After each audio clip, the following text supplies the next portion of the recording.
If you know exactly what you want, you can make a definite plan. But when you do not know what you want, your direction can be indefinite.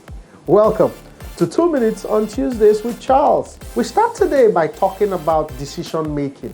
I tell you, one of the greatest challenges of mankind is making effective decisions consistently. But before we take decisions, what are the elements that could guide us? What are the tests that we can put our decisions through? There are several of these tests, but today I'd like us to focus on the test of definition. What exactly do you want? Do you know what you want? Are you definite about what you want? In what color? In what shade? In what kind? In what size? In what time? The moment a person does not know what they want, they have started the journey to the valley of indecision. So today I'd like you to sit back and define what you want in every area of your life.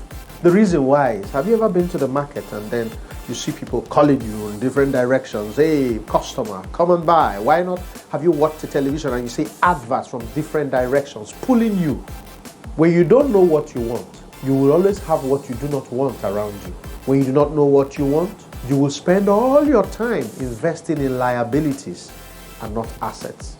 I'd like you to make up your mind to first define what you want. For the test of definition is the beginning of effective decision making. I'll see you next week.